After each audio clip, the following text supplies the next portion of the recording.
may be given to anyone. So it may be given to anyone. So it means that in case of designated heirs, um, the the person who died may actually um, designate that the free portion of the estate um, be given to the person, to the heir, to the designated heir. So, um, let us discuss more on this, no, in this session. No? So, um, as said, there are two types of succession. No? The first one would be what we call a testate succession. The second one would be what we call an intestate succession. So in the testate succession, let's begin with that. No? In the testate succession, basically, what does that mean? It is basically succession via a valid will. Again, it is succession via a valid will. Now, what is the benefit of succession via a valid will?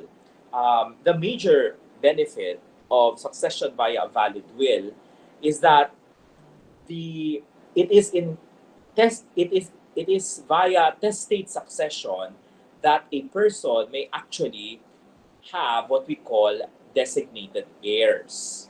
So, meaning, um, apart from what we call the compulsory heirs, which is practically descendants, spouse, or ascendants, the the the person may designate another if the person feels that that person deserves a portion, which is actually the free portion of his estate. So, in contrast to an intestate succession, wherein there is um, there is no designated heir, and that the entire estate will just be distributed among the compulsory heirs. So the upside to the testate succession is that there is actually designation of heirs apart from the compulsory heirs. Now, there are essentially two types of um, so I said not testate is with a will. Now there are essentially two types of um, testate succession. The first one is testate succession via what we call a notarized will. Again, it is succession via what we call a notarized will. Now, what do you mean when you say it is a notarized will? There, kasi class, there are two types of uh, testate succession, meaning succession with a will. The first one is via a notarized will.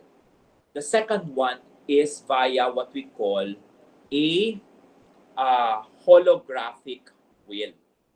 Now, um, what does that mean, Attorney RJ?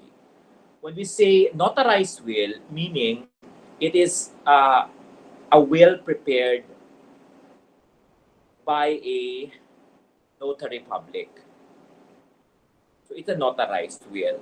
In contrast to a holographic will, which is a will prepared by the testator himself without the assistance of a notary public. So let us discuss um, the requisites, no, of a valid will. No? First is on the notarial will. No? So, or a notarized will. No? So, for it to have, for a notarial will or a notarized will to be valid, the first one is that the person must have testamentary capacity. And by when I say testamentary capacity, meaning the person must be of legal age and of sound mind. In other words, class, um, a person if a person has not reached at the age of majority, which is 18 years old, that person cannot create a notarized will. Um, at the same time, it is also important to stress that apart from the age requirement, the person must also be um, um, of sound mind as well. So if a person is in the state of a mental health is mentally ill, um,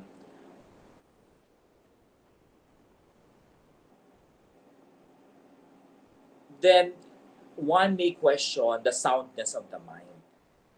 So it is possible, though, that the person may make the will during what we call a period of lucid interval.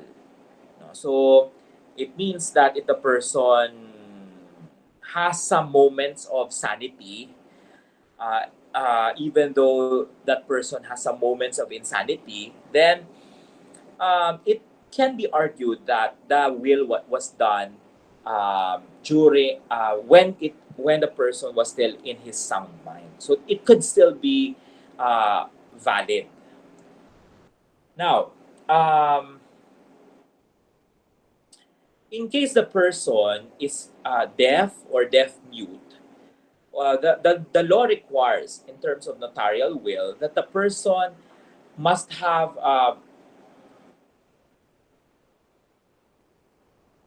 personally read the will. No, if he must have personally read the will. No, and otherwise, if not, he shall designate two persons to read it and communicate it to him in some practicable manner, especially the contents thereof.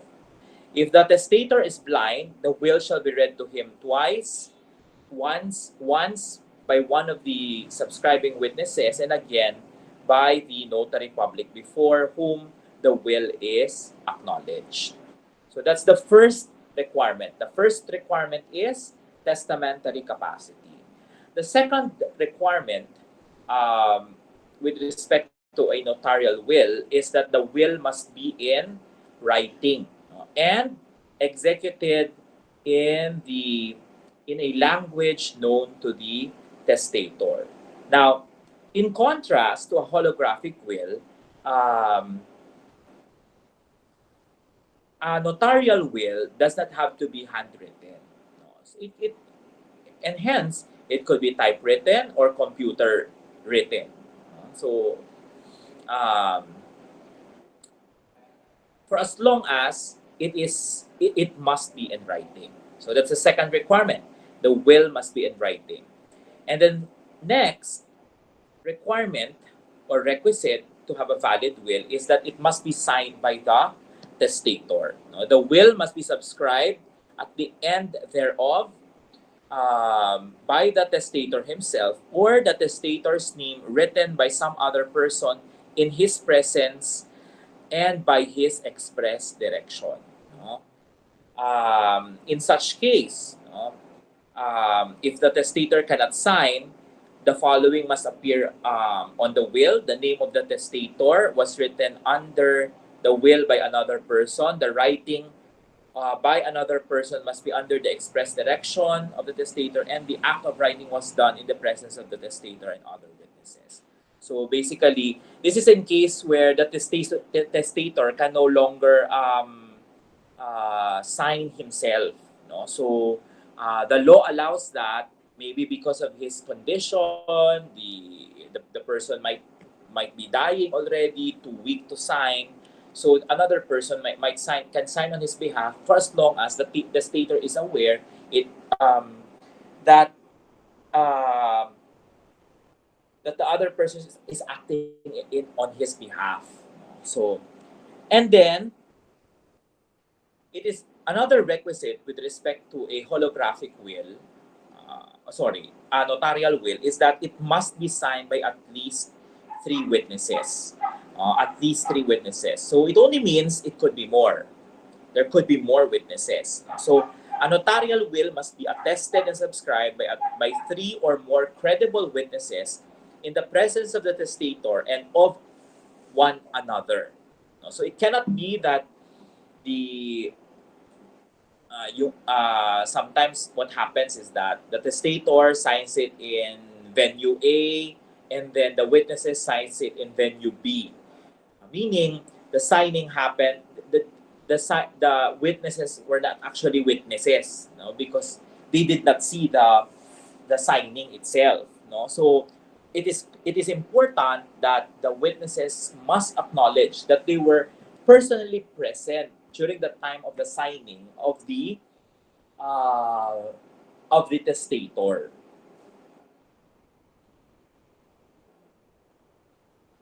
The notary, on the other hand, cannot be a witness, no, during the signing. So, in the counting of the three, at least three witnesses, it must be it excludes the notary public.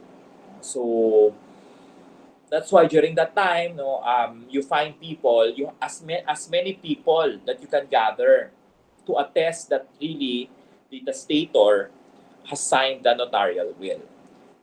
Um, Another requisite is that it must be signed on every page and attested. So the formalities in executing a notarial will is very specific. No? It is important that each and every page thereof must be signed except on the left margin on all pages shall be numbered correlatively in letters placed on the upper part of each page. So, um, so it's not just the end of the document, therefore. No? So it all of the pages must be signed, no? And that there must be an attestation clause. No? At the end, the attestation clause basically identifies the number of pages used in the will and the fact that the testator signed the will and every page thereof or caused some person to write his name under his express direction in the presence of the instrumental witnesses, and that the latter witnessed and signed the will and all of the pages thereof in the presence of the testator and of one another. So the point of the attestation clause is uh, to ensure that the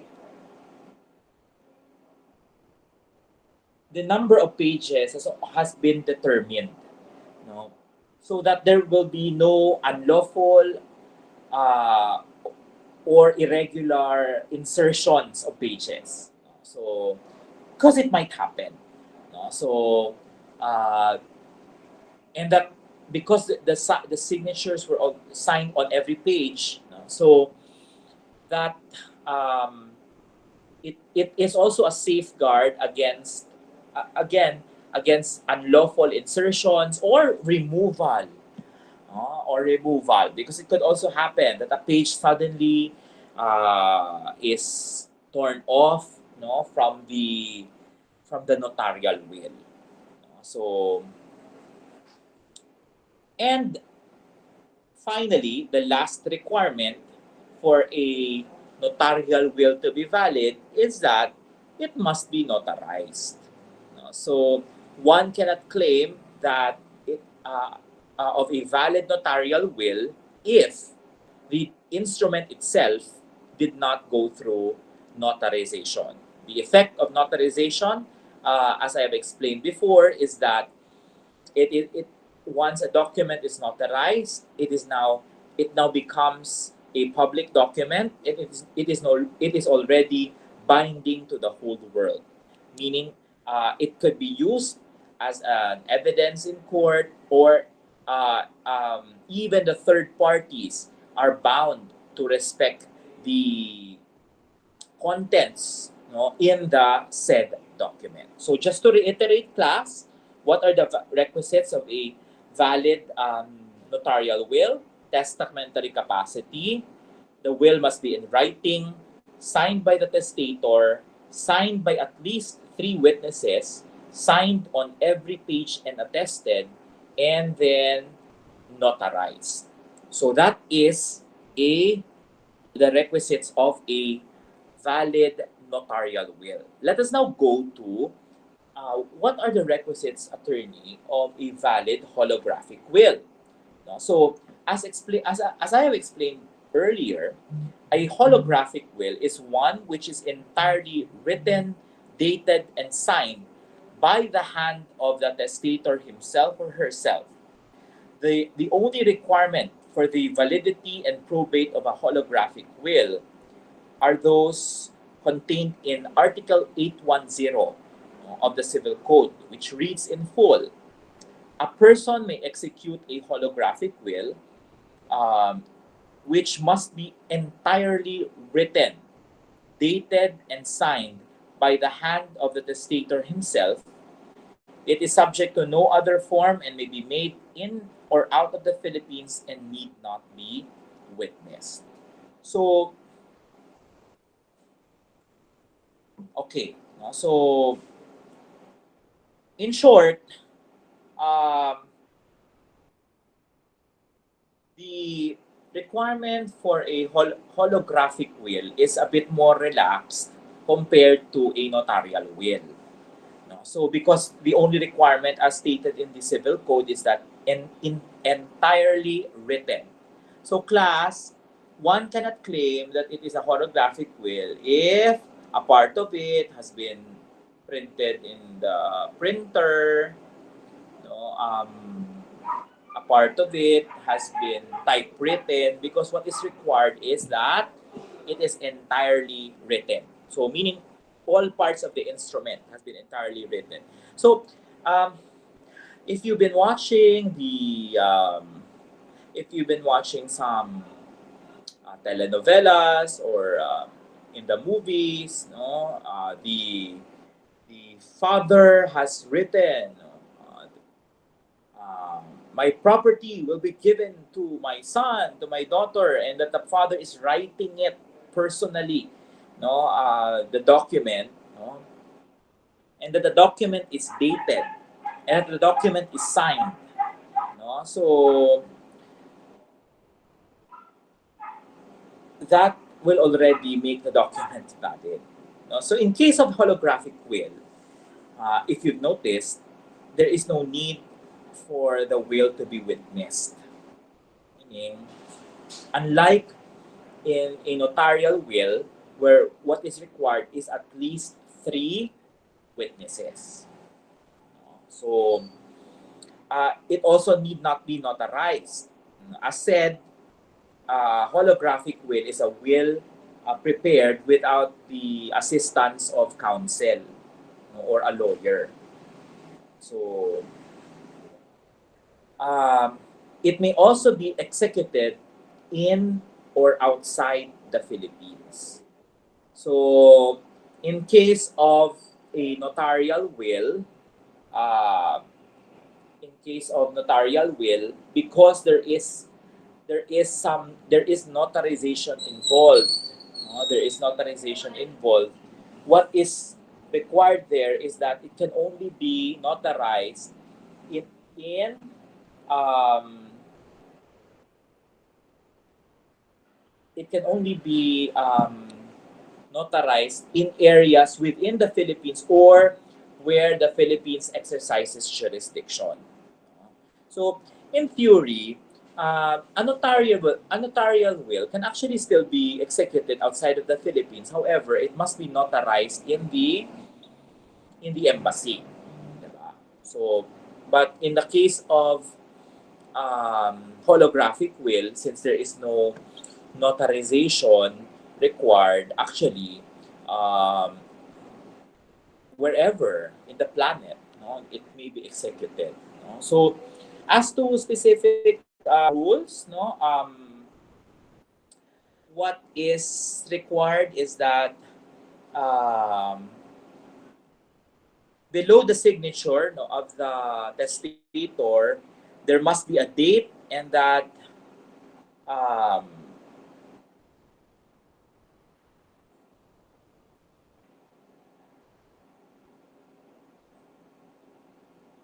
it must be signed in case there are specific dispositions, no, made by the testator, no.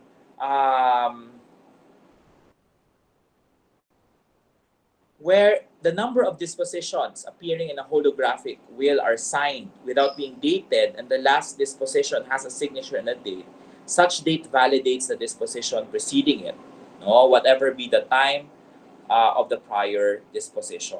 So, in case of insertions, cancellations, erasures, no, or altercation in a holographic will, the testator must authenticate the same by his full signature. So, pwedeng may erasions, insertions, cancellations, no, for as long as there must be full signature of the testator.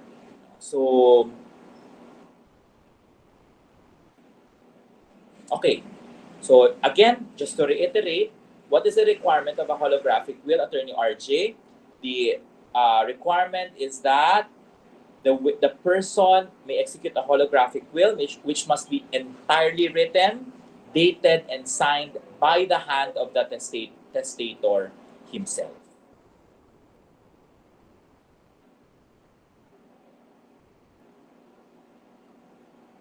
So it becomes simpler if you think about it, because in the probate, no, of a holographic will, the probate. When you say probate, that is already the civil action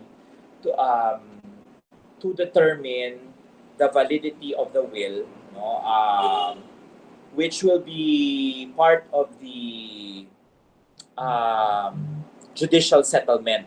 No? Once a person, once the estate of the person will already be distributed to the heirs. So in the probate, what will be determined there is really just whether the instrument submitted is indeed the decedent's last will and testament, or whether the said will was executed in accordance with the formalities prescribed by law, whether the decedent had the necessary testamentary capacity at the time of the will was executed, and whether the execution of the will and its signing were voluntary acts of the decedent.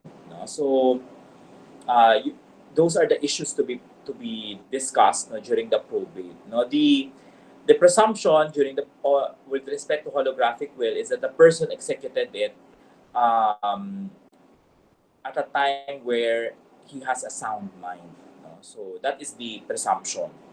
No? So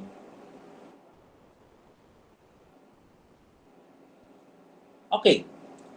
So far, um, nasasabayan pa. No? Okay pa? Sige. Um, Let us now go to earlier I shared with you a table, no, which basically um, outlines, no, um, the distribution of um, of the estate of a person via what we call a testate succession and via what we call an intestate succession. So we'll go through that. No, I initially I promised to send that actually earlier, but I realized that if I don't discuss it in class, you will just get confused. No, so I opted to just discuss. I realized I will just discuss it here. No, para it's clearer. No? Sige. Let us go through that document. Okay. Sige. So in that document the matrix of succession for testate and intestate, you will notice in the first section, you have the surviving heir, the first column, the surviving heir, the second column, the legitim, and the third column is intestate share. No? So basically, legitim there is, legitim, actually that is the sharing for testate succession. No? Yung third column,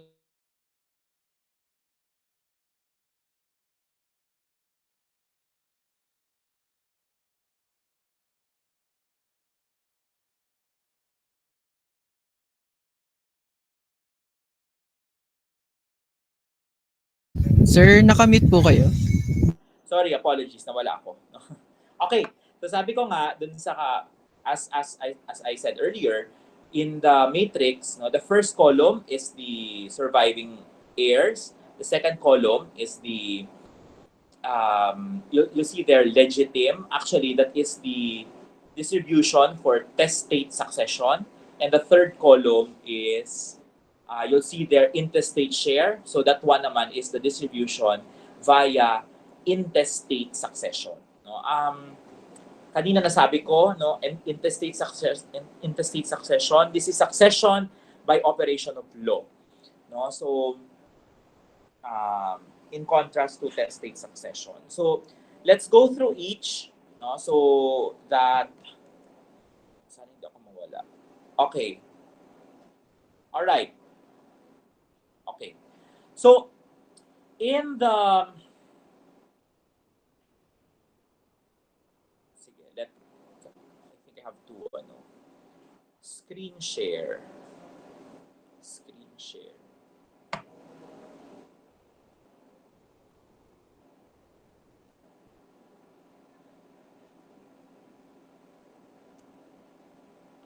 Hindi. Sige, if you can just open na lang, no? Baka makita nyo naman, no, yung inyong yung table, no? So, isa-isahin natin, no? Iba-iba kasi each of these row presents a different scenario, no? So, basically, the civil code already anticipated the different types of scenarios that might happen in case a person dies, no? And the first one is, let us say, for example, the person has what we call illegitimate children and surviving spouse. No? So, illegitimate children and surviving spouse. Our operational or our legal definition of illegitimate children is that these are children born out of a valid marriage. So, in case that um, uh, the children were born while you did not without a valid marriage, they are considered illegitimate. So illegitimate does not mean that um, does not include adopted children, no? Because in case of adopted children, they are in a way considered, they have the same benefit as the adopted, as a legitimate children. No? So,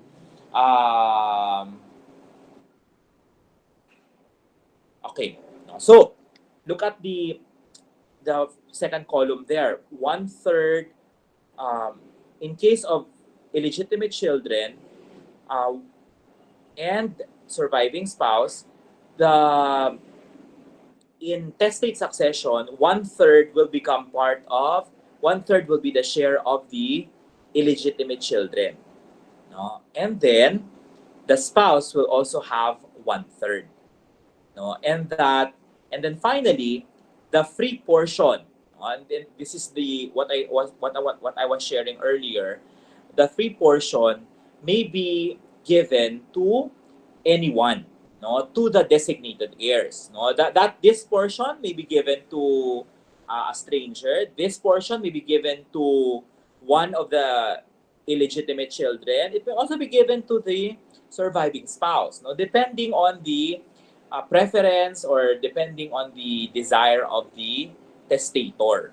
No? So let's assume that, let's say, for example, a property is owned by spouses A and B. So spouses A and B, unfortunately, did not marry.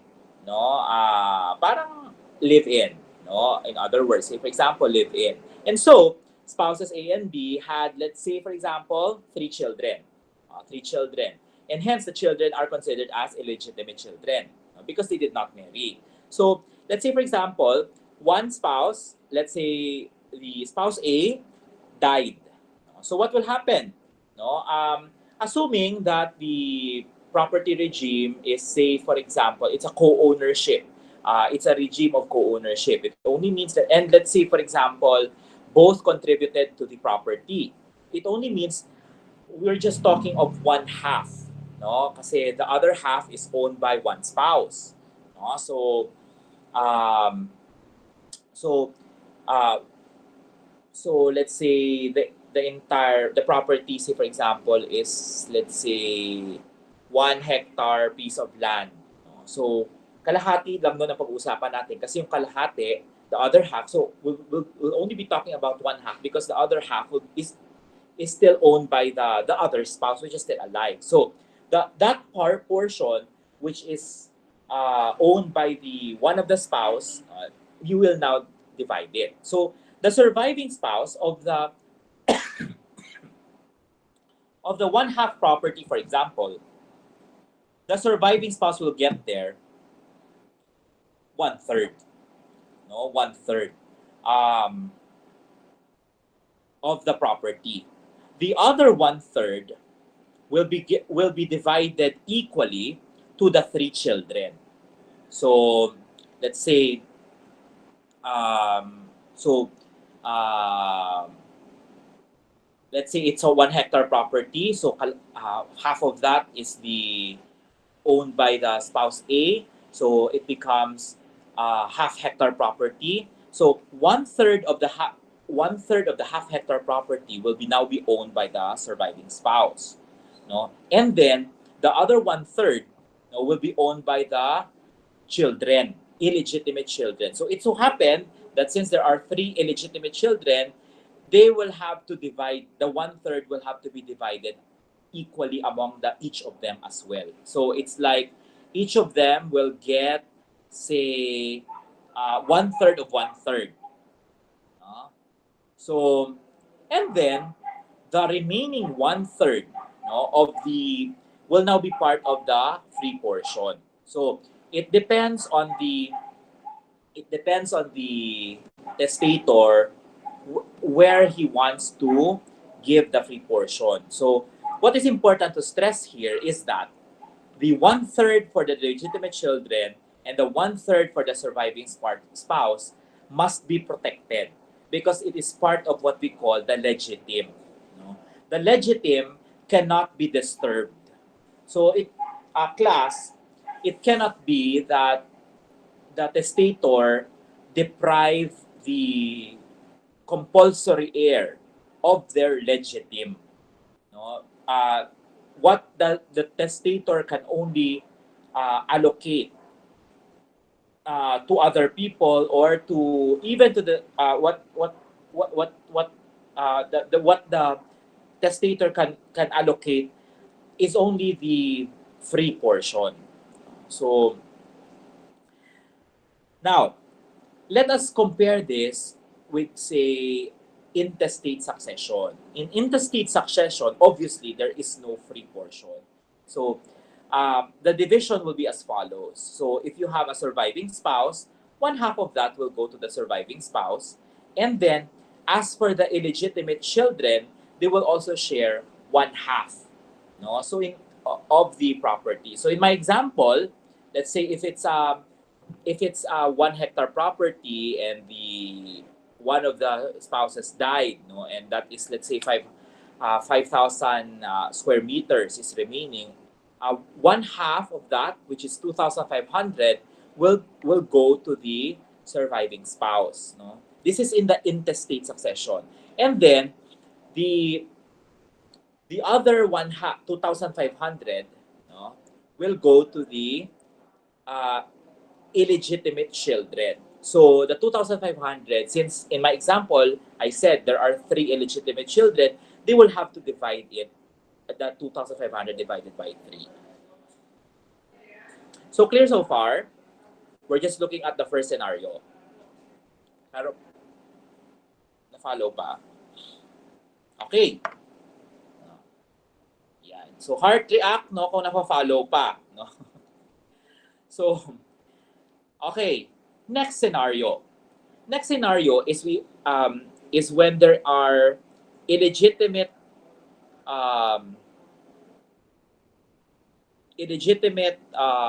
children surviving.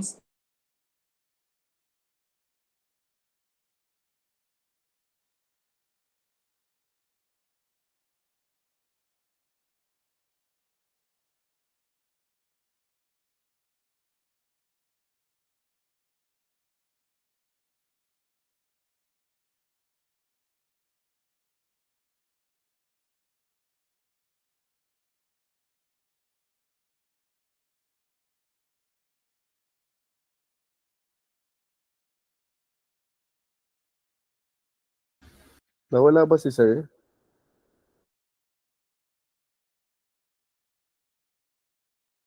I think nawala nga siya, Charles. Okay, thank you. Kala ko nag-lag.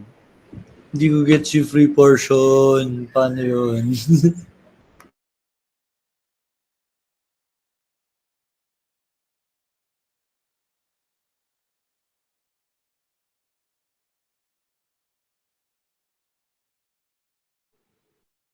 Sinagot na rin Janica.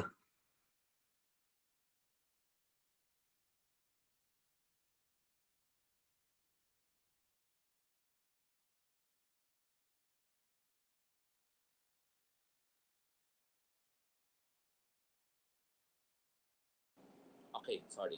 Wala. Okay. What happens in a scenario where you have a illegitimate children and a surviving spouse or legitimate parents? So, or ito ha, or, no? Meaning it's either illegitimate children and surviving spouse or illegitimate children and legitimate parents.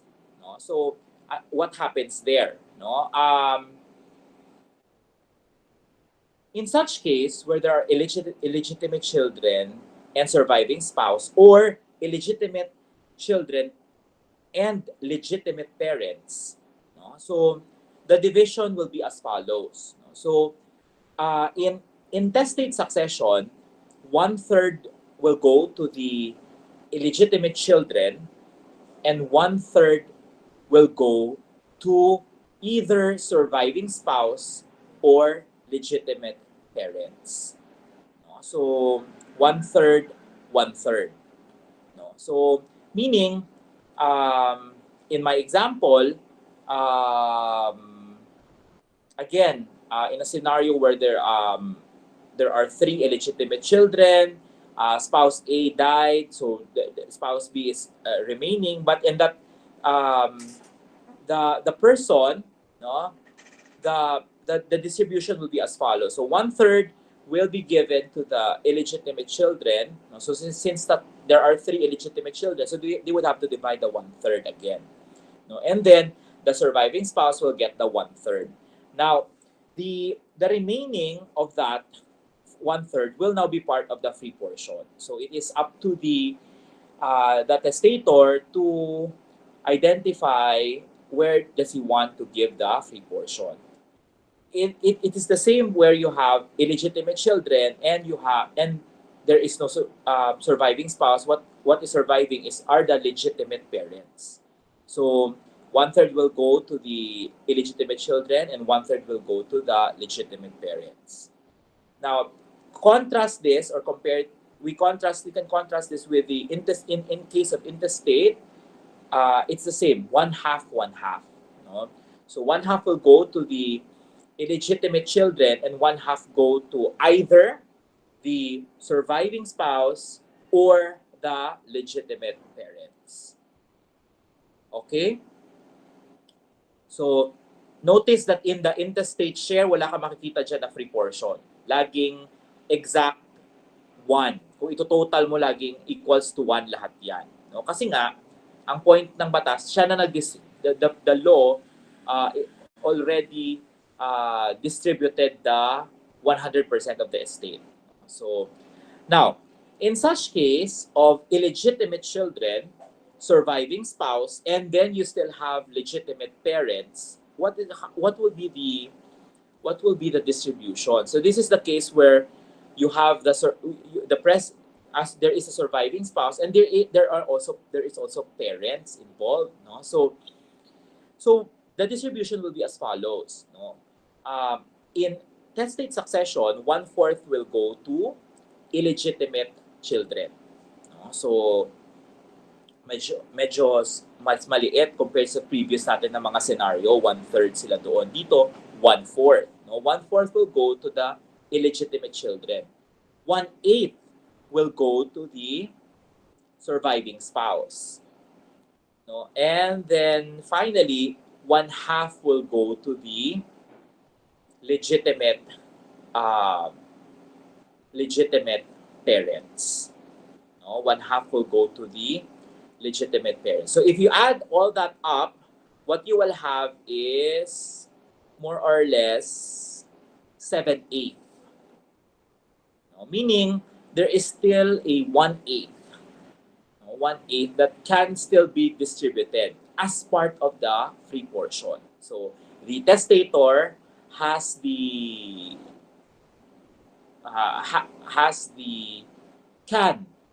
the testator can designate whoever or where does he want the 1/8 to go. So it's different when it is already in case of intestate succession. You same scenario, you have illegitimate children, surviving spouse, and at the same time legitimate parents. The distribution will be as follows: 1/4 will go to the illegitimate children. The surviving spouse will have 1/4 as well, and then the legitimate parents will have 1/2. So in total, 1, no, or 100%. So, sige. Clear so far? Let's go to the third, the fourth scenario. What happens, Attorney RJ, if there are illegitimate children, and then you only have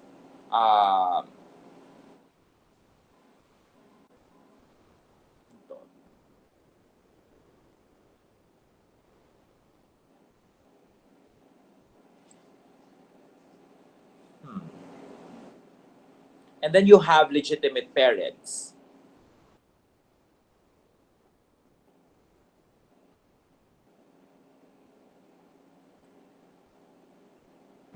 Sir, ba't parang kulang? Oo, actually parang kulang ito. Oo, kasi ako nalilito din ako. Sabi ko parang may kulang ito. I'll research on this. Actually dito dito nakikita ko dito ang conflict dito sa second scenario, no? Kasi dapat meron kasi itong so sure ako dito sa third, no? Itong fourth natin, you have illegitimate children and then you have legitimate parents, no? In this case, no, in testate succession, 1/4 ang pupunta sa illegitimate children, and 1/2 will go to the legitimate parents. No? So if you total it, actually lalabas 3/4.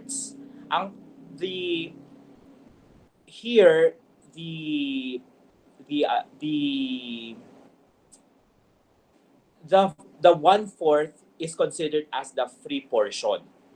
No, the 1/4 is considered as the free portion. Ang confusion ko lang dito, class, is dito kasi sa second scenario, ang anticipation ko dito, it's either or, no? Kasi ito, kaya lang ito dito kasi 1/3, no? I think I will have to I will have to get back to you on this, no? But if you notice in the intestate share, more or less pareha lang sila.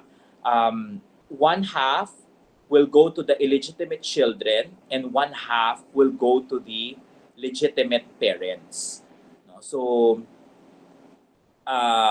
in such case, wala sa in intestate succession, walang free portion ulit, no? This happens when there is already no surviving spouse. No, yan yung scenario dito. Illegitimate children, no surviving spouse, but there is illegitimate parents. Legitimate parents. Hinahanap ko yung may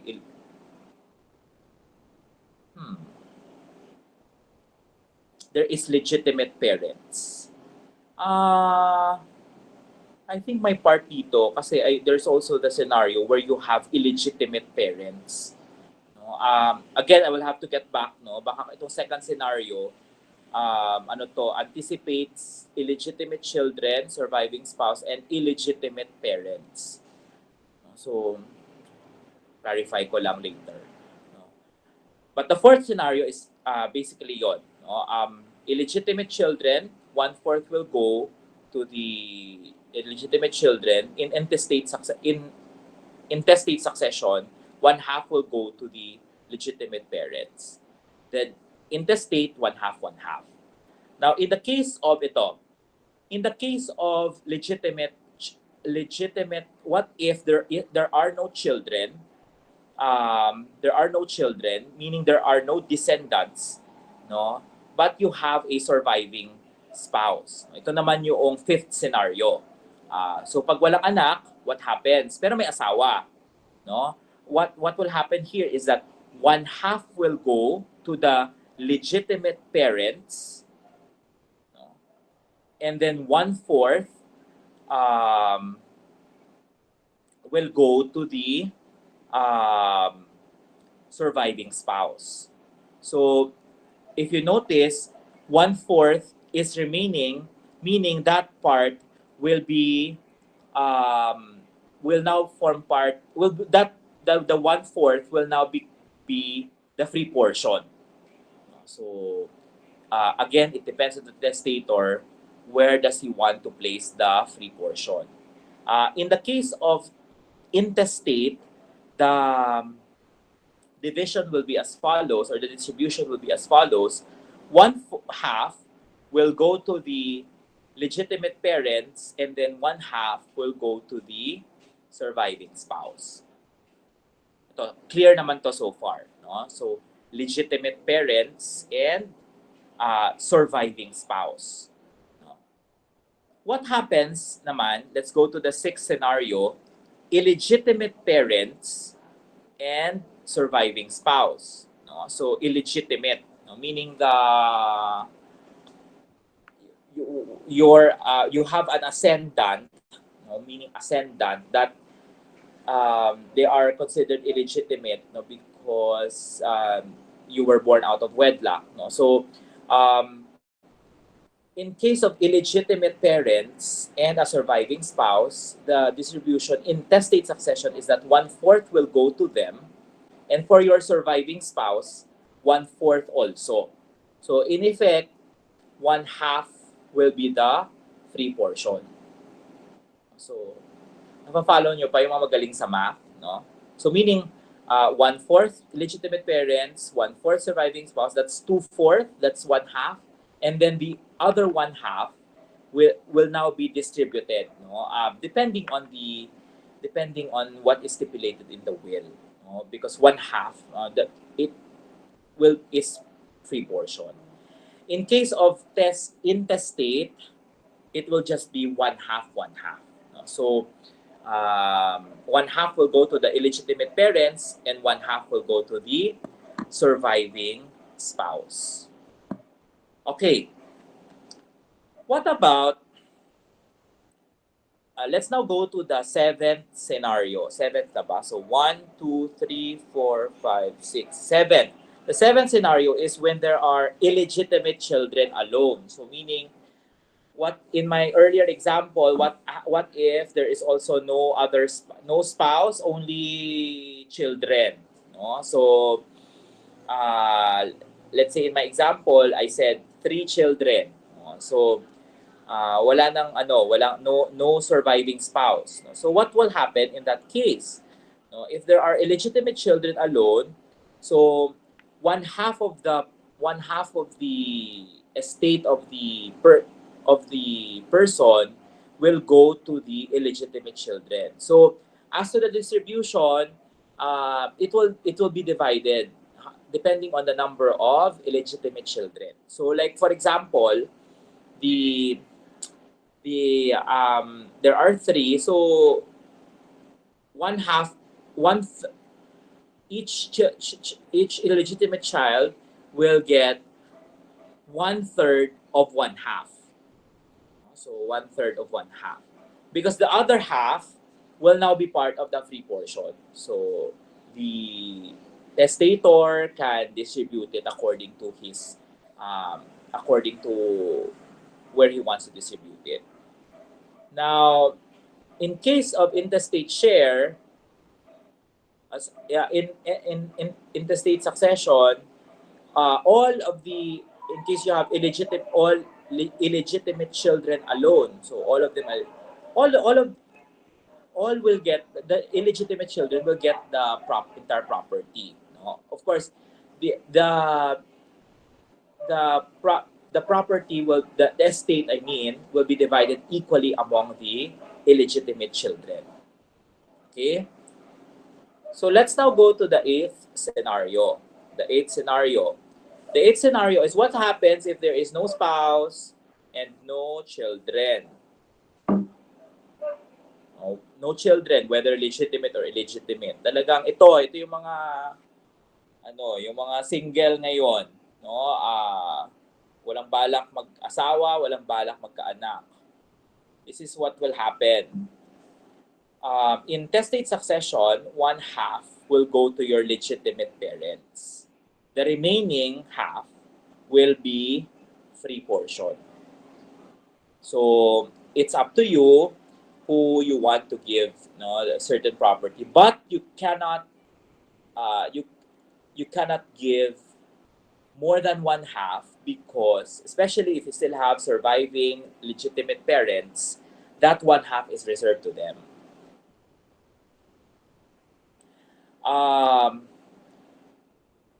However, if it's intestate, since you don't have a surviving spouse, you don't have children, but you have legitimate parents, all will be transmitted to them or conveyed to them via succession.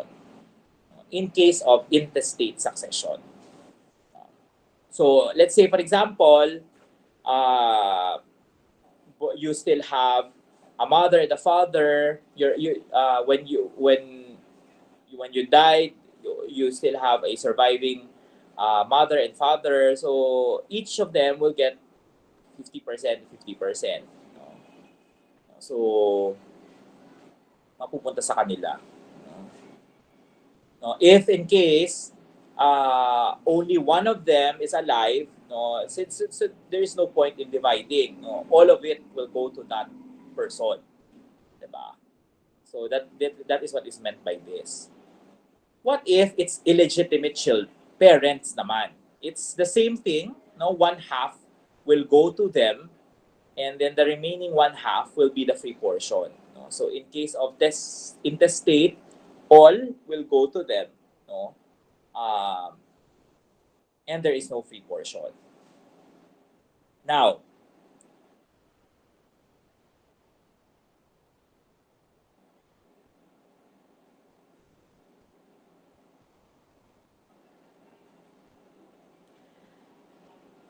the eighth scenario. Wait, it's okay. Can we have 10-minute break.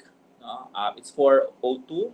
No? Let's come back after 10 minutes for 12. Break muna tayo.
Okay, let's come back. It's 4:13. So, um, we stop at this. Our last scenario is that case of the surviving spouse alone. So if you notice in the table, you'll see there in case of testate succession, there are three answers. One half, one third, one half. What does that mean, Attorney RJ? Basically, the law anticipates three scenarios, three sub-scenarios here. As a general rule, if you only have a surviving spouse, meaning there are no ascendants and descendants, no children, no parents at the time of death, the general rule is the surviving spouse gets one half of the estate, no? In intestate succession. Sorry, in intestate succession. In intestate succession. So one half. However, there we do have cases wherein um, the marriage was done in articulo mortis. Now, what do you mean when you say articulo mortis? These are the types of marriage wherein you get married in anticipation of death. Diba? So, I don't know if this sounds very romantic to you, but it does happen. No? That a marriage happened, a person about to die, um, you get married to that person, no? Because maybe um, you have a reason that you really want to be married to that person, even if you know that the person is about to die. So that is what we call a marriage in articulo mortis, no? So on the brink of death of the person, you married that person. So there is a special rule given in the law that if, say, for example, it was a marriage in articulo mortis, and that person dies within 3 months from the date, within 3 months from the date of marriage, instead of the general rule, which is one half, the estate, the share when it comes to testate succession will just be one third. So in effect, if it is only surviving spouse alone, marriage in articulo mortis, and the person died within 3 months, the surviving spouse gets one third, and two-third will be part of the um, free portion. However, uh, in case of the person, in case of the person died beyond 3 months,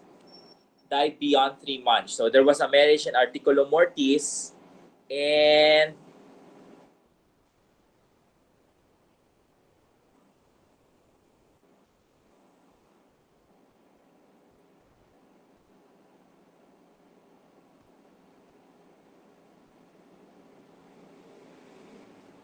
sorry, Sorry. if um, if in case the person, sorry, died within 3 months, no. However, those persons have been living together as husband and wife, as husband and wife for the past 5 years. So our definition here is that they must there must be a continuous cohabitation. The law makes an exception to that rule of one third. The law reinstates it back to one half. So, meaning class, even though it was a marriage in articulo mortis, the person died within 3 months. But since there was already previously a cohabitation, no, they have been living as husband and wife for more than 5 years, the share of the surviving spouse will be 1/2 and not 1/3. So in that case, the free portion will be 1/2 again. No? As if, okay. So, Libertiel, you have a question? Yes, sir. Sorry to cut you off. When you mean free portion, like, what do you specifically mean? Like, sorry. Okay. When you say free portion, that is that portion that you can allocate freely. Meaning that portion that is already beyond the portion of the compulsory heir.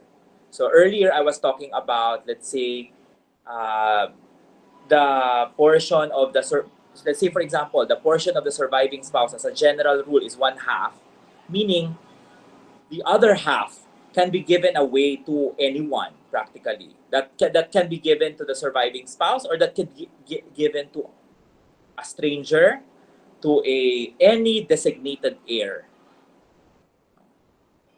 So that is the Gotcha. Thank you. yes. So it's the same thing. So for the others, for in the previous scenarios that I've shared, um, in testamentary succession, there are always free portions. So uh,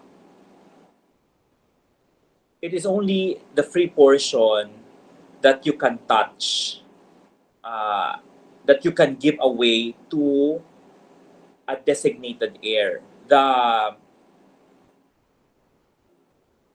non-free portion, technically referred to as the legitim, is reserved for the compulsory heir, and it should not. There must be no diminution of the legitim.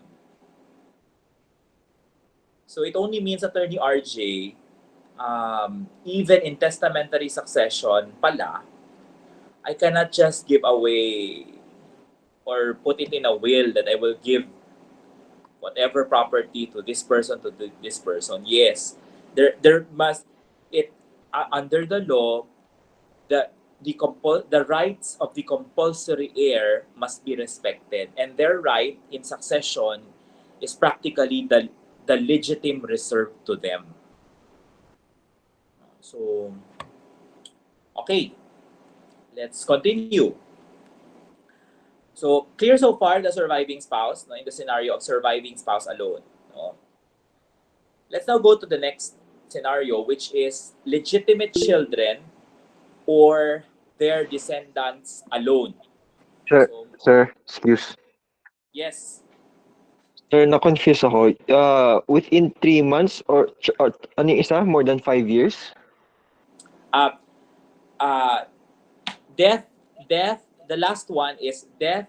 In our sorry, surviving spouse alone. The marriage was done in articulo mortis. They died also within 3 months. However, um, the spouses were already cohabitating more than 5 years.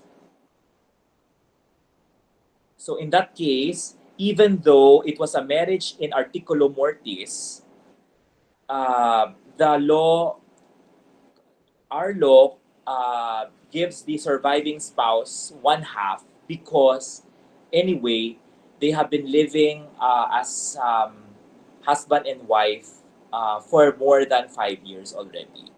So it goes back to 1/2. So ulitin ko ha, 1/2 is the general rule. No? However, in case of articulo mortis, it becomes 1/3. No? Of course, provided that the spouse, no, died within 3 months. The exception to that rule, no, on articulo mortis is that it will go back to 1/2 if the couple has been living together for more than 5 years. So sa batas, there is an exception, no, and there is an exception to the exception.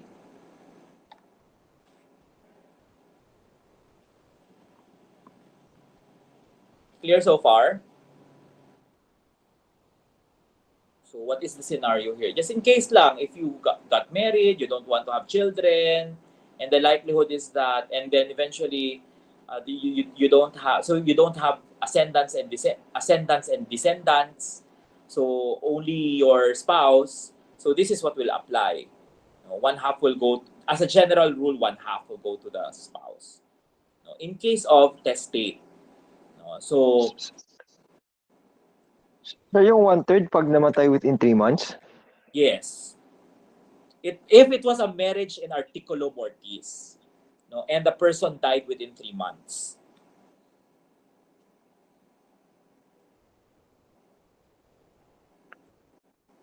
So it Sir, only means, class, Sir, pag 4 months tapos never sila nag-cohabitate. ano yun? Pag 4 months, namatay 4th month tapos never So, sila nag-cohabitate. kasi it only means if it was a marriage in articulo mortis, and then the person did not die within 3 months, it goes back again to the original general rule, diba? Which is one half. Okay. Thank you, sir. So, the distinction was only made for this type of scenario, which is articulo mortis, marriage by articulo mortis, and 3 months or less. So, within 3 months, the person died. So, we can only we can only guess. What was the reason? Behind this very peculiar rule. But I would think that this rule was set in order to avoid situations wherein one spouse will take advantage of another, no you know marriage because in Tagalog, maghahanap ka ng matandang mayamang madaling mamatay. Nakuha niyo yung rationale for this rule. So, it could be. Just like what I said, we can only but guess the reason why this was included. Why is it that it seems that if it is a marriage in articulo mortis, the share is a bit lesser compared to the general rule. So let us now go to next scenario, which is legitimate children or their descendants alone. So basically, if no surviving spouse, no ascendants, so legitimate children, one half of that will be given to them. So if you have 3 children, so 1/3 of one half divided by 3. So, and that the remaining one half may be distributed as a free portion. In contrast to intestate succession, all of which will be given to the children. So if you have 3 children, divided by 3 again. If you have 4 children, divided by 4. So it will just be distributed equally. Now, what happens if you have, the next scenario is, so this is already, I think, the 10th scenario, 1 legitimate child, and then 1 surviving spouse. So in that case, if you have 1 child, one half will go to that legitimate child, and then 1/4 will go to the surviving spouse. And so we still have a remaining 1/4. That remaining 1/4 is considered as the free portion. So it's up to you, again, where you want to place the free portion. You can give it to your surviving spouse, or you can also give it to your legitimate children, or you can give it to a stranger. Depends on you. And then, but in case of intestate succession, it's 1/2, 1/2. Okay? Clear so far? So here, you already noticed, okay, if I have 1 child pala, and I have a spouse, the child will have a bigger share, yes, according in testate, in the case of testate succession. The the law sort of gives them preference. Now, what if there are more than one child? So, meaning you have two or more. No? Meaning 2, 3, 4, 5, 6, basta more than. Here's what will happen, class. No? So, in that case, the share of the legitimate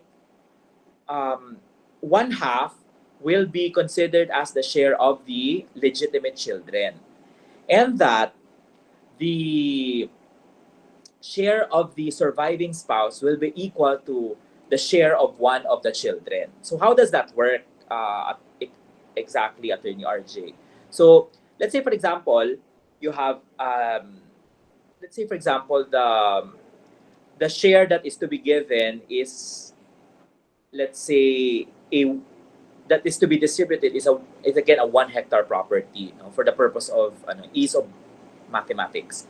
So one half of that, let's say 5,000 square meters, will be the share of the legitimate children. Now, what if it so happens that there are, let's say, 2 legitimate children? So meaning 2, 5, 2, 5.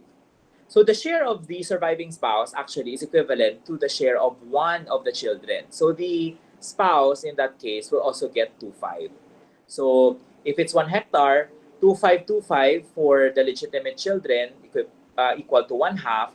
The share of the spouse is also 2, 5. So meaning 7, 5 in total. So the remaining so the 2, 5, because 1 hectare is equal to 10,000 square meters.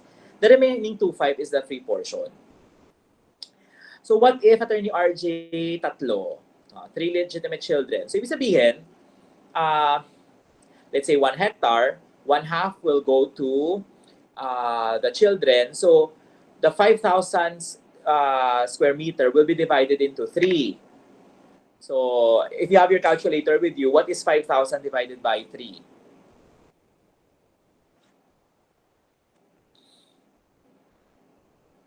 Anyone? 5,000 divided by 3 is? 1,666.666667. Yes. Thank you so much, Marietta. And hence, each legitimate child will get 1,600,666 something. And it will be the same for the surviving spouse. So the surviving spouse will also get 1,600 something.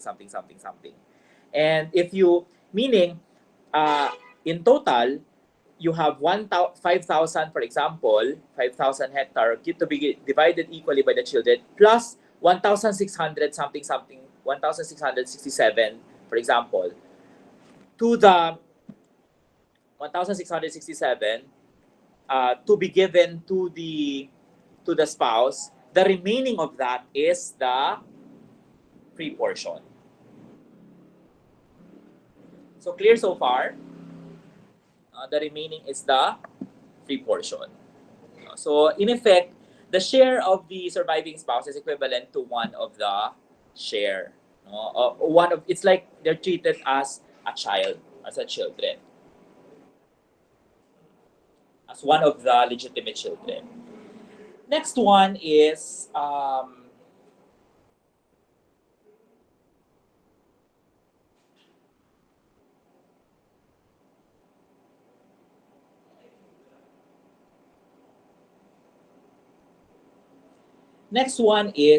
what about this scenario? There are no spouses.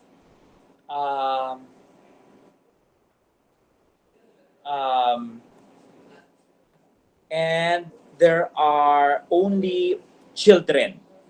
So the rule is that when it comes to legitimate and illegitimate children, the rule is that the legitimate children gets 1 half of the 1 half of the estate, to be they get 1 half of the estate for that's the illegitimate children. The legitimate children. the share of the illegitimate children is half of the share of the legitimate children is half of the share of the illegitimate children is the half of the share of the legitimate children. So how do we how do we um, how do you imagine this, Attorney RG? Let's say, for example, in my example earlier, no, 1 hectare property, three legitimate children, and then one illegitimate child. So in that case, how do we solve this? So one half of which will go as a portion of the um, of the legitimate children. So that's 5,000 divided by 3. So we already solved that it is 1667. No? Now, since there is one child that is illegitimate, the share of that one child is one half of the 1667. So you total that. So let's say the three legitimate children equivalent to 5,000 again, plus what is one half of the 1667? Around 800 plus, correct? Yes po, sir. 833. Ilan? 833. Yun. So meaning 5,000 plus 833. That is now the and then in order to solve the free portion, that is now so i-minus mo yung 5,000 minus 5,000 minus 833. That's the free portion part already. No? Which you can distribute. You can distribute it to your illegitimate child, or you can distribute it to whoever. Teka, sir. Sir, na-confuse ako dun. So, yung share ng illegitimate, hindi ibabawas dun sa share ng tatlong legitimate? Sa equation? Hindi. No? The Kukunin mo ano, doon sa kalahati oo, na naiwan. you solve first the share of the legitimate children. So basically, you like in my example, one half of which should be given to the legitimate children. And then afterwards, you now solve the share of the illegitimate children.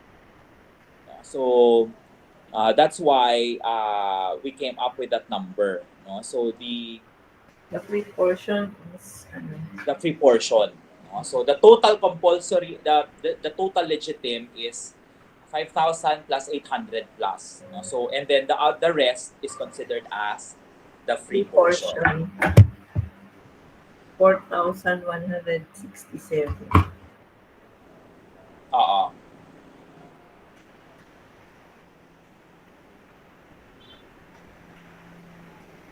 Sige. Janica, go. Attorney, question. What if dun sa holographic will, ang nilagay na allocation portion for the heirs is more than doon sa legitim? Possible ba yun or magiging null yung will? Very good question. What happens to a will that does not comply, no, with these rules? Effectively, the will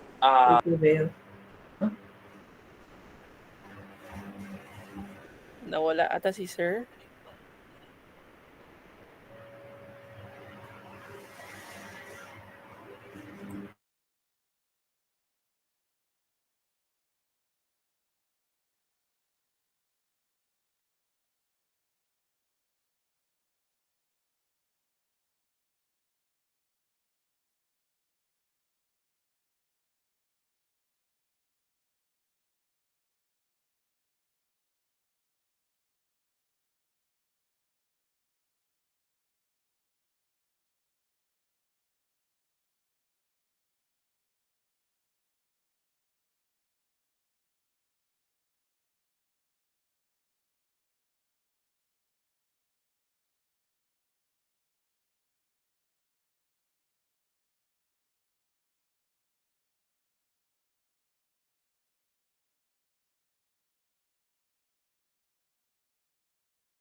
All right, apologies on that, class, no. So okay.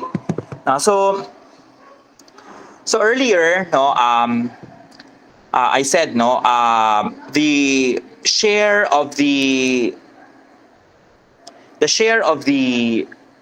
legitimate children is one half of the share of the share of the illegitimate is one half of the share of the legitimate children. So that is in the case of what do you call this, of testate succession, no.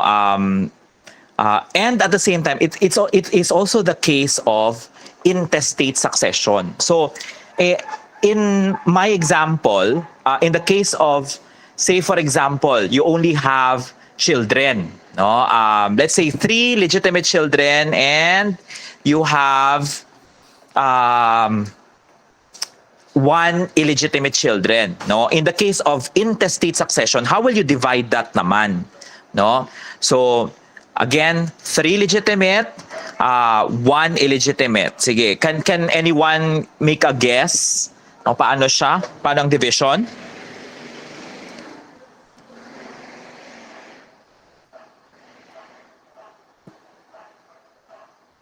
Sige, Christian? Ako, sir? You were raising your... Yes. Ay, sorry, sir. Sir, actually, Ah. nalilito na ako. Sir, can you repeat your question? Doon sa testate pa lang, sir, nalilito na ako. Saan? Sa... Doon sa legitimate, illegitimate, sa testate. Yung sa one half testate. of each legitimate. Mm.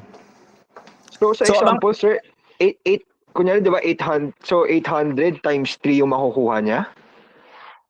Hindi. Yung sa... sige, balik tayo dun sa dun sa testate. 'Di ba? How do you solve the share of each child, no? In my example, may tatlong legitimate, isang legitimate, no? So, you first solve the share of each legitimate child, no? So, una is, 'di ba, for legitimate children, they will be given one half, no? So, like if it's let's say 10,000 square meters or 1 hectare, meaning one half of that is 5,000 square meter. Now, since there are 3 legitimate children, you divide the 5,000 divided by 3. So meaning that's the share of 1 legitimate child. Oh, so 1/6. Tama? Na-follow nyo yung 1/6? 5,000 Yes, sir. divided Yes, by sir. 3? Oh, Yes, sir. how do you solve naman the share of the illegitimate? Yung isang kaisa-isang illegitimate, no? The bastarda, you just divide it. They get one half of the share of a legitimate child. The value is one half. So meaning 1,667 divided by 2, that's the share of the illegitimate. Sir, kasi nakalagay dito of each legitimate children eh. So 800 times 3? Hindi. Equivalent hindi siya times 3. Yung lang, only of each. Meaning because it cannot be times 3 kasi isa lang naman siya. No? So oh. Doon ako So, nalito, sir, kasi nakalagay of each. Akala ko parang kukuha siya ng one half. Hindi. each dun sa- No, the Ah. value of each. Kasi 'di ba, meaning ang basis mo is the 1,667. So sa kanya 800. Yes. Kalahati ng 1,667. Tama ba? Okay, 1,667? Oh, 800 plus, Okay, no? sir. Kayo na mag-math. Okay, Oh, nakuha Sige, nyo? Gets ko Oh. na, sir. Oh, paano naman siya pag halimbawa intestate succession? No? Paano siya kung intestate? Meaning wala na tong free portion, na lang, divide na lang, no? Bigay na sa lahat, no? Paano naman ang pag-distribute nito? Can anyone guess?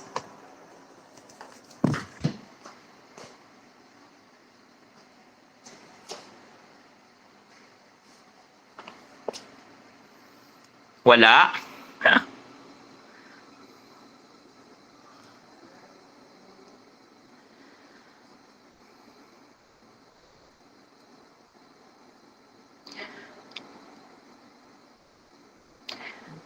So in case naman no of let's say an intestate succession, no, gamitin na lang natin yung yung gamitin natin yung example, no, which is 3 legitimate children and 1 illegitimate child. No? So again, 3 legitimate children, 1 illegitimate child. No? So in that case, alam natin that the property will actually be distributed among the children. So walang free portion ito. However, we still note that we still have to respect that the share of an illegitimate child is still half of the share of a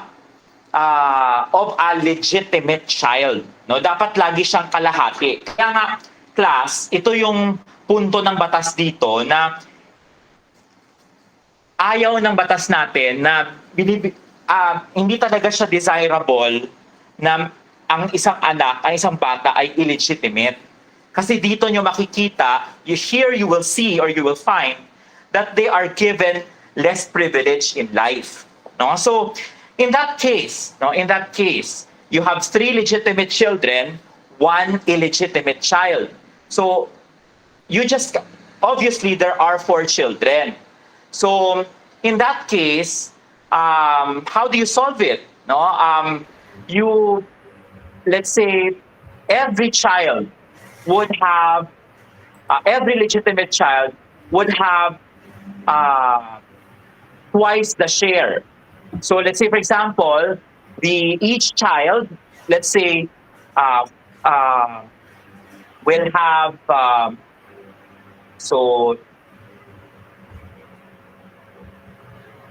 Wala. each child would have twice. No? So let's say for example, kung i-compute mo to, parang merong 3.5. 2 times 2 for every child, no? For every legitimate child. So 2 for child A, twice din ang child B, twice din ang child C, and then 1 lang ang yung illegitimate. No? So kung titingnan mo, para siyang, you could compute it as parang 2 plus 2 plus 2, that's 6 plus 1. So meaning, class, every child, bibilangin nyo sa number of children. Now in that case, yung legitimate children would have 2/7 of the share. 2/7. The magic number is 7. 2/7 si legitimate child A, 2/7 si legitimate child B, 2/7 ang legitimate child C, and then 1/7 ang illegitimate child B. No? So bakit may 7, Attorney RJ? Kasi ginawa natin every child, no, na legitimate, parang twice ang equivalent niya. No? So to come up with 2, 2, 2, and if you look at it, 1 lang ang share nung sa kay illegitimate. No? So in total, no, 2 plus 2 plus 2, that's 6 plus 1, that's 7/7. So meaning, ganyan yung magiging division. Si child A is 2/7, child B is 2/7, child C is 2/7, and then child D is 1/7. In total, 7/7. So that is how the law, no, would divide, no, in case of legitimate children and illegitimate children. Sige, para ma-practice pa, no? How about for an example or a scenario where you have, let's say, let's simplify it, 2 legitimate children and 1 illegitimate children. Sige nga, can you solve? 2 legitimate children and 1 illegitimate children. Illegitimate child. 2 to 5. 5. Ano siya? Ano magiging denominator? 5? 5, sir. Oo, 5. Kasi ang lalabas niyan, 2, 2/5, 2/5, 1/5. Nakuha nyo? There is a simple way of doing it. Number of legitimate and one half of the illegitimate. Let's say three legitimate, one illegitimate. You divide it by 3.5. The whole thing, the whole regime, the property. Pwede rin naman yon, no? Ang importante dito is you identify the correct kumbaga what would be the share, no, for every child. Sige, I'll give another I'll give another challenge. What if there are, say, 2 legitimate children and 2 illegitimate children? Sige. What would be the share of each child? 2 legitimate children, 2 illegitimate children.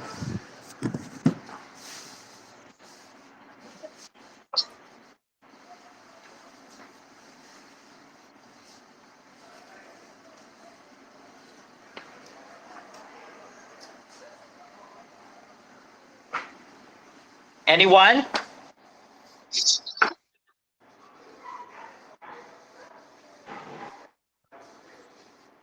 Two over six, 1/6, 1/6. Attorney, Ano yon? 2/6, dalawang 2/6 at saka dalawang 1/6. Oh, okay. Dalawang 2/6 and then dalawang 1/6. Correct. No? Nakuha nyo yon? Yes. Bakit yes, po. ganon? No.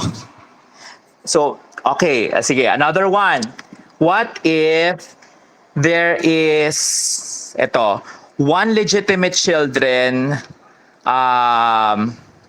hindi.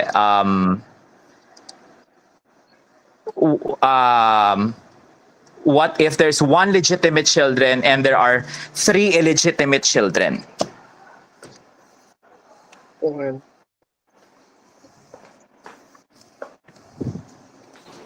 Two over 5, 1/5, 1/5, 1/5.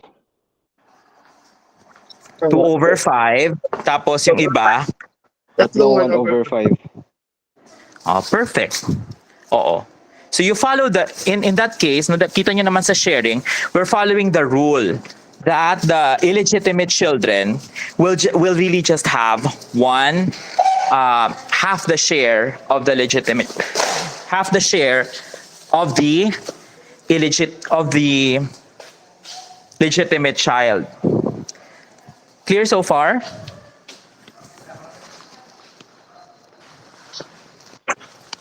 Claro? Sige.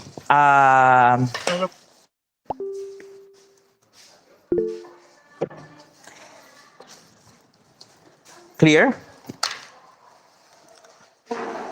Sige, go ahead, Janica. Sir, I wanted to ask your feedback lang, sir, dun sa question that I raised kanina. Na what if the allocation in the will is more than yung allocation sa legitim? What would happen? Hindi ko ba nasagot yun? Effectively, naputol po kayo, sir. Sorry. sorry. Effectively, the will is not valid. And hence, because the will is not valid, the intestate succession will apply. Okay, thank you, sir. Oo. Kaya yan ang tandaan nyo, ha? No? So, hindi dapat yung parang kung anong feeling nyo lang na ilalagay doon sa will. Kasi kahit nga, even if you have follow the formalities of the will, but there is what we call, ang technical term natin dyan, there is what we call preterition. No, that is when we say preterition, no, in legal parlance, that is when you deprive, it is a scenario wherein you deprive the compulsory heir of his rightful legitim. The effect of preterition is that it is as if the will was not made. Clear so far? Go ahead, Bianca. Sir, good afternoon. Ask ko lang po regarding dun sa holographic will and notarized will. Can a person have both? Or one is enough? The a person cannot have it is possible that a person have made both a holographic will and a notarized will, but the better question there is which has an effect. The most recent valid will be the one that will be legally enforced. Yun ang tandaan nyo. So like for example, if say for example, in the past, the person has created a holographic will, but eventually has changed his mind and asked for the support of a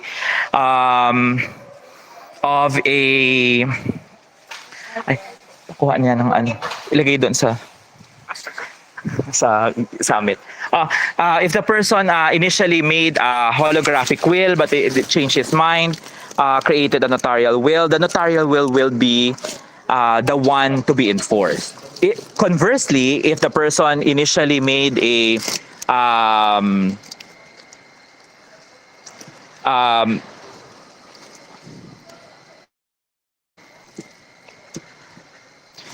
if a person made a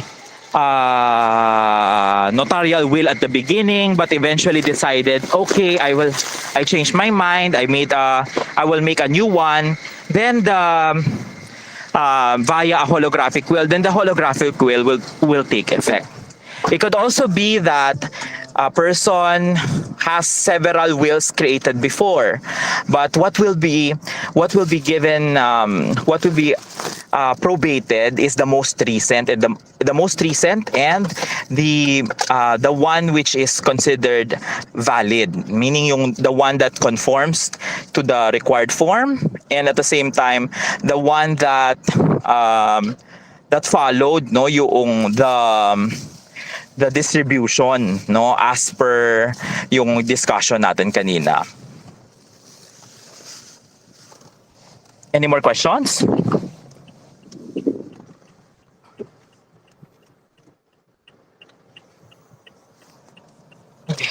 Sige lang, meron pa tayong mga, I think it's 4:58. Don't worry, because we will still have, I think we will still discuss next meeting more discussion on succession, so whatever comes to mind, I also have something to clarify din sa inyo, so we will continue our discussion on succession next meeting, so but for now we end there muna, yun lang muna, and we will continue on. I think meron pa tayong last na scenario. Tama ba? Okay. Sige, i-ano ko na lang yon, i-discuss ko na lang yon. Yung I think the last scenario as stated in the matrix is a scenario wherein you have a surviving spouse and you have brothers and sisters. Simple lang naman kasi yon, ang sagot doon is your brothers and sisters are actually not compulsory heirs.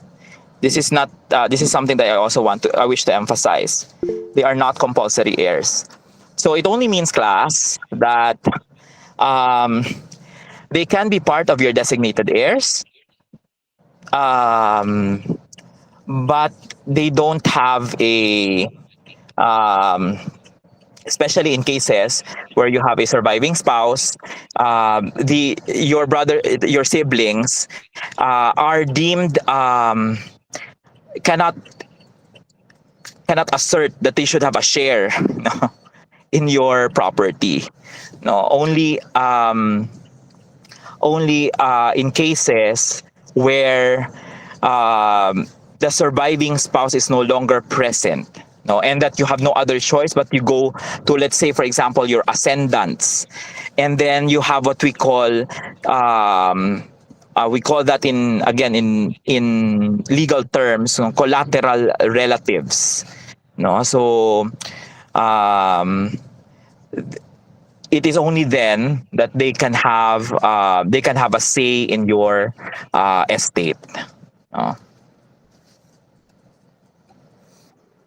Sir, Yes. sir, na-discuss ba natin yung pag may surviving spouse tapos may legitimate tsaka illegitimate?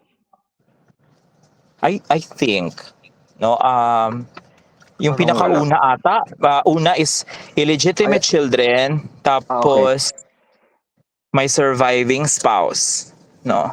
Pinakauna. Oo, oo. Nahilo Correct na me ako if sa I'm wrong, dami. ha. Check the table lang, no? So, if there is a surviving spouse and that you have legitimate and illegitimate children. So, in that case, isolve nyo pa rin siya, no? You can solve the share of the children.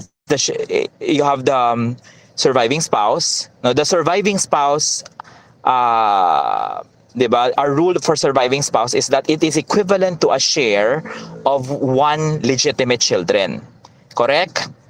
No, let's say for example you have multiple legitimate children, so it is equivalent to the share of one legitimate children. So it only means if you have the presence of an illegitimate children, the share of that illegitimate children is half the share, no, of the legitimate, no, effectively half the share of the surviving spouse as well. No, so ganun din yung pagsosolve nyo, no? So and any excess of testamentary succession will be considered as free portion. So you will encounter cases, especially in very high net worth clients, no, and sometimes families with very colorful histories. They have several legitimate and illegitimate children. So that's why it is good to have an inventory of all of those legitimate and illegitimate children.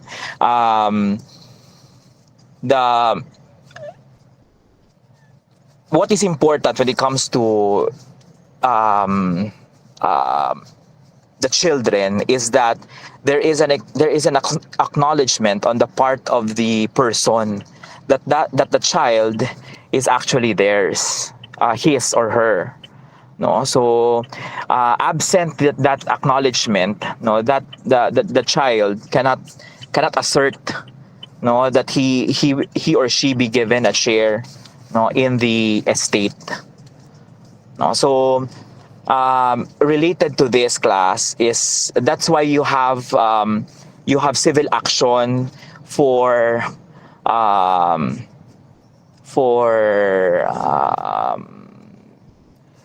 we call that paternity or filiation, no? So meaning in cases wherein it is unclear whether you want to determine who is really the parent of a child, diba? Or you want to assert that you let's say for example a child would want to assert that a certain person is his parent. That is an action for filiation. Now conversely, if a parent would like to assert that a child is his or her child, that is an action for paternity. No, so these actions are very critical, especially in succession, because these are taken into consideration in the distribution of the estate. No, so if in case the estate has been distributed without regard to the rights of the compulsory heirs, the scenario as asked by your classmate, si Janica, will happen. The will not be considered as valid. And so, because the will is not considered as valid, the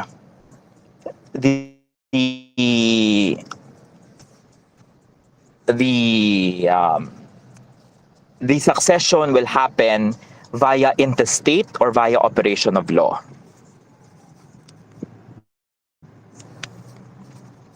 clear so far?